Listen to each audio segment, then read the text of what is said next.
I have never seen anything like this before, as what we are witnessing in this Oilers Kings series is absolutely special. From Kuzmenko being the missing piece to LA, to Quinton Byfield developing an incredible game right now, and one of the most underappreciated players in the NHL on a historic pace, and the magical effect of the national anthem. There is so much we got to break down, including the Edmonton Oilers' horrible goaltending situation, and just some unbelievable stuff coming out here. Stick around for this episode of Hat Trick HQ. We got to break down some crazy stuff. But before we do, a quick reminder that 90% of you are not subscribed, and we have the latest on all the biggest stories around the league. So if you want to stay up to date on your favorite team, hit the completely free subscribe button down below. 90% of you aren't subscribed. Why not? We got videos like this every single day. Mark, look, we have some crazy stuff going in right now. The Los Angeles Kings are coming off a massive victory against the Edmonton Oilers. After the Oilers scared them in game one, the Kings came out strong in game two, largely in part due to their harmonicas. I mean, this is such a crazy thing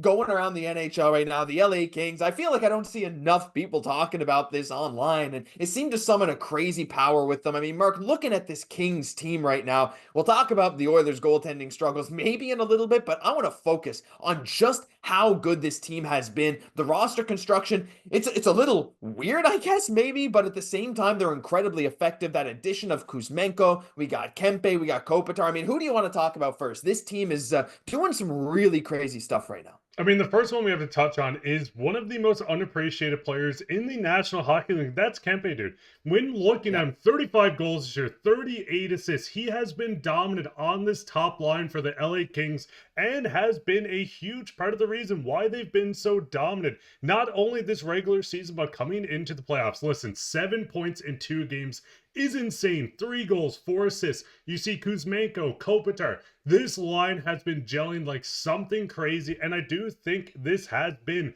one of, if not the best top line in the playoffs so far, Josh. I don't know if you feel the same way, but just the dominance of this line on the offensive end has been spectacular to watch.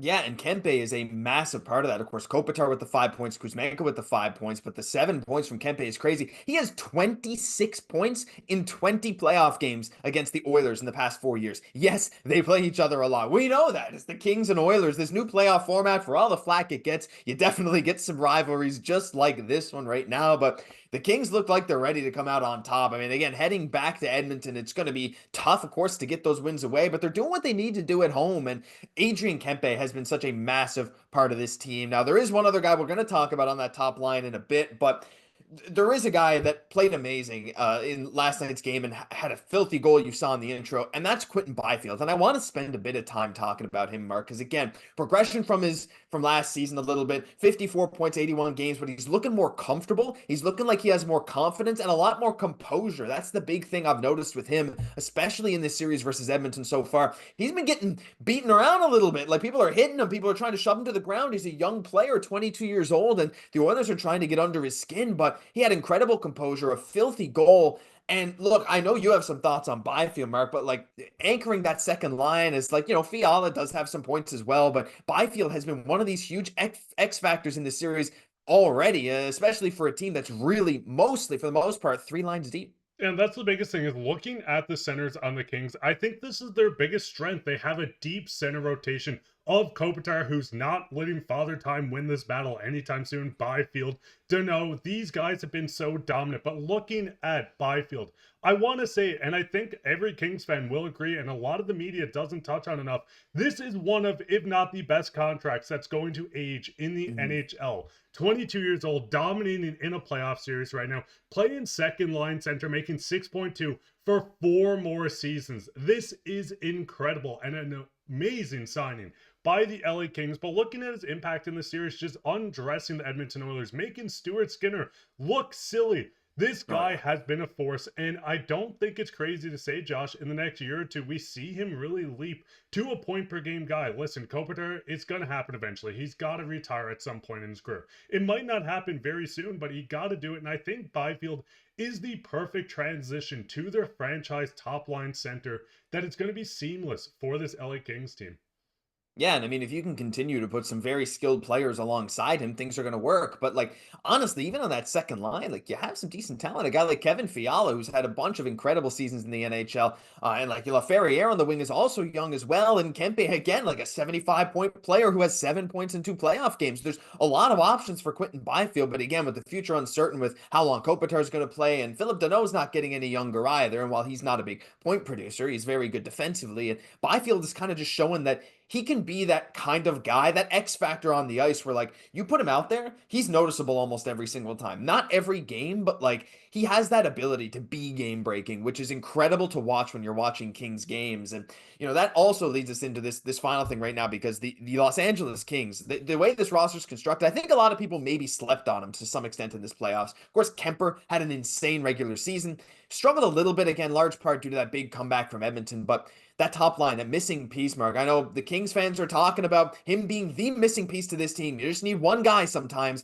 and it's Andrei Kuzmenko, the guy that time and time again fans have said, man, in the right situation, it just feels like he could really click with a good team. And since going to LA, it's been exactly that. He's been unbelievable. The points per game rate has been higher than anywhere else in his entire career. And again, with the 5 points in 2 games right now in the playoffs, Mark, he has been the missing piece for this team. And honestly, I think he's been one of these major reasons that has allowed the Kings to go out, score 6 goals in back-to-back games, and go out and take this commanding 2-0 lead against the Oilers. And the biggest thing with Kuzmenko, listen, I've watched a lot of Canucks games. He was dominant in his rookie year with the Vancouver Canucks, coming over from the KHL.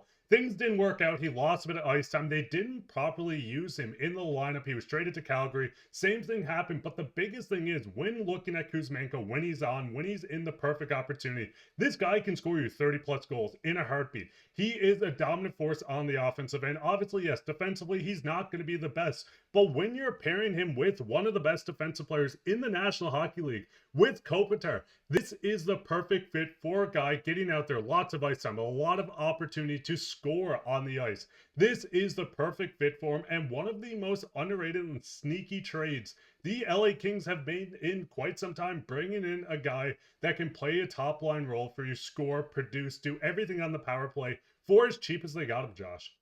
Yeah, for sure. And look, I mean, we could talk about the scoring all day long. The decor is a very playoff style decor as well, which is something that we weren't really going to mention a ton. But like Brant Clark even getting a goal again in the last game, having Joel Edmondson, that kind of physical body there on your bottom pairing is important as well. But yeah, the Kings just seem to have that playoff roster. They have the physicality, they have the combination of scoring, but most importantly, they have the harmonica girls. Like what could be more important than this right now? This is what is leading the Kings to these wins. This needs to be playing. The Kings are not going to lose a home game for the next 10 years if they play the anthem before every single game. And Mark, the final thing I want to talk about in this video, just briefly, is the effect that maybe they had, I don't know, or the Kings fans had on Stuart Skinner, because the Edmonton goaltending situation, while not the main topic of this video, we got to talk about this because, look, Stuart Skinner seemed rattled. He went out of the game, and how cold is it to have the LA Kings fans chanting for the goalie that just got pulled to go back in the game because you're beating him so bad?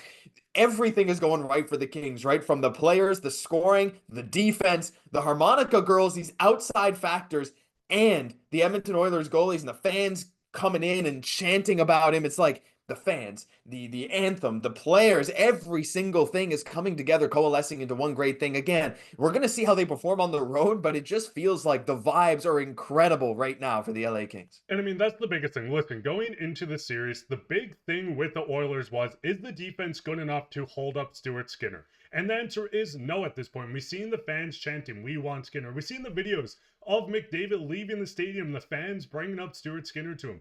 Everyone is getting in Stuart Skinner's head, and I think it's going to really fall back on, is Calvert Pickard good enough to come into the series and win two for the Oilers? And yeah, the answer is no, not a chance. With the scoring, this alone, this is not sustainable for the Edmonton Oilers to try to make a bounce back. We've seen a bit of a comeback in game one, but they can't outscore their goalie problems, their defensive problems. We've seen them make questionable moves in the offseason. I want to point out Dylan Holloway and Broberg still do not understand this from the Oilers standpoint. The Kings are just too good, and I don't think the Oilers have the position to put them in where they can go out and outscore their problems right now, Josh.